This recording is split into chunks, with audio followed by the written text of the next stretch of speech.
There is a new exploit in Pokemon Legends EA where you can spawn up to 6 shiny alpha Pokemon at the same time. Here's how to do it. In the post game, you unlock Zone 20, which has 67 different alpha Pokemon.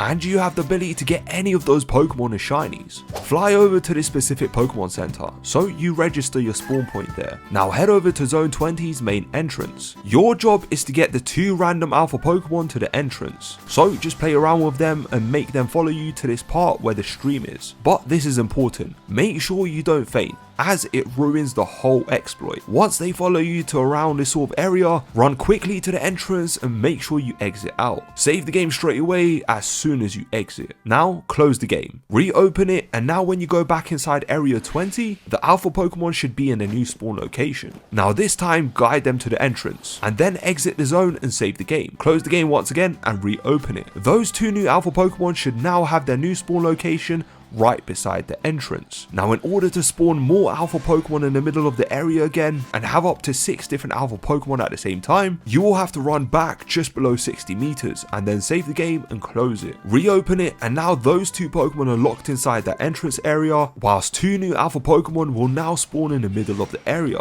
Repeat the same process of bringing the 2 new alpha Pokemon to the river stream and then guide them to the entrance. Hard save, reboot the game, and literally the same process as we done with the first 2 alpha Pokemon. Do this for all 6 alpha Pokemon within the day and night cycle. You have 16 real-time minutes to pull this off. If you faint during this process or the day and night cycle starts, you will have to redo everything. So make sure you do this as fast and efficiently as possible. Once you have all 6 alpha Pokemon at the entrance, exit the zone and hard save right there. This is a very important step. Now enter the zone and just faint. Literally just faint. Let the Pokemon take you out. And you should respawn in the Pokemon Center which you've flown to at the start. Now once you go inside the zone, there will now be 6 random alpha Pokemon that will constantly spawn in the middle of the area. And yes, the Pokemon will be random every single spawn. Which means if you walk away far enough and come back, the majority of the Pokemon will most likely be different. Now there's a bench right beside the middle area, which you can use to AFK shiny hunt these alphas. I personally use the turbo controller for this method and attach a rubber band to the left side of my joystick, whilst the controller constantly presses the button A by itself. I went away for 45 minutes, made food and came back, and a shiny alpha Dragolge spawned in, and also a regular shiny Garbodor, if anyone cares. Of course, the longer you have your controller AFK, the more chance you have of more shiny alphas spawning in, and you can have up to 6 shiny alpha Pokemon at the same time. Good luck shiny hunting guys, and let me know what you end up catching.